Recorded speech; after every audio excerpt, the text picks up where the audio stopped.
हमारे चैनल को सब्सक्राइब करें और बेल आइकन दबाएं। कर्ण द्वापर युग के महान योद्धा में से एक थे, लेकिन उनको मिला श्राप उनकी मौत का कारण बन गया। कर्ण को उनके जीवन काल में 2 श्राप मिले थे। उन्हें पहला श्राप उनके गुरु भगवान परशुराम ने दिया था, जबकि दूसरा श्राप एक ब्राह्मण ने दिया था।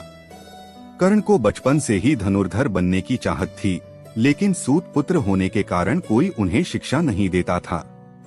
जब वह धनुर्विद्या सीखने के लिए गुरु द्रोणाचार्य के पास जाते हैं, तो वह भी कर्ण के सूत पुत्र होने के कारण उसे धनुर्विद्या देने से मना कर देते हैं।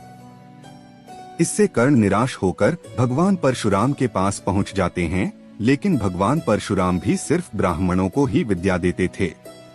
अब कर्ण किसी भी तरह से धनुर्विद्या सीखना चाहता था, तो वह भगवान परशुराम से झूठ बोलता है कि वह ब्राह्मण है।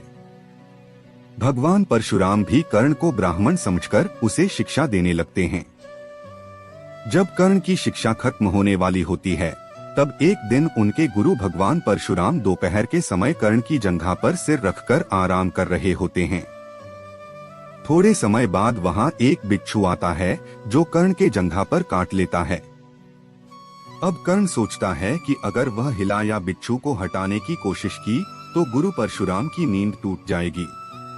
इसलिए वह बिच्छू को हटाने की बजाय उसे डंक मारने देता है। कर्ण काफी समय तक बिच्छू के डंक से होने वाले दर्द को सहता रहता है। फिर जब कुछ समय बाद गुरु परशुराम नींद से उठते हैं, तो वह देखते हैं कि कर्ण के जांघ से खून बह रहा है। यह देखकर भगवान परशुराम गुस्से में कहते हैं, इतनी सहनशीलता सिर्फ किसी क्षत्रिय में ही हो सकती है। तुमने मुझसे झूठ बोलकर ज्ञान हासिल किया है, इसलिए मैं तुम्हें श्राप देता हूँ कि जब भी तुम्हें मेरी दी हुई विद्या की सबसे ज्यादा जरूरत होगी, उस समय वह काम नहीं आएगी। इससे निराश होकर कर्ण अपने गुरु से कहता है कि वह स्वयं नहीं जानता कि वह किस वंश और कुल का है। ऐसे में वह सारी बातें अपने गुरु परशुराम को बताते हैं।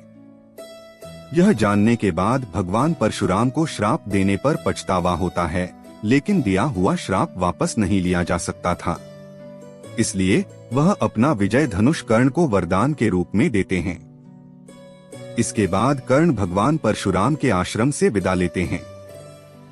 इस घटना के कुछ वर्षों बाद एक दिन कर्ण जंगल में किसी अत्याचारी राक्षस का पीछे भाग रहे होते हैं। वह राक्षस को निशाना बनाते हुए उसे मारने के लिए बाण चलाते हैं, लेकिन राक्षस अचानक गायब हो जाता है और बाण दलदल में फंसी एक गाय को लग जाता है। बाण लगने से गाय की वहीं पर मौत हो जाती है। उस गाय का स्वामी एक ब्राह्मण होता है, जो गाय की दुर्दशा देखकर कर्ण को वहीं पर श्राप दे देता है। श्राप में ब्राह्मण कहता है कि जिस तरह तुमने एक असहाय गाय को मारा है, ठीक उसी तरह ही एक दिन तुम्हारी भी मृत्यु होगी। आगे चलकर इन दोनों श्राप का प्रभाव महाभारत के युद्ध में नजर आया। युद्ध के दौरान कर्ण के रथ का पहिया दलदल में फंस जाता है। जब कर्ण उसे निकालने के लिए रथ से उतरता है, तभी अर्जुन बाण चला देता है, जिससे कर्ण की मृत्यु हो जाती है।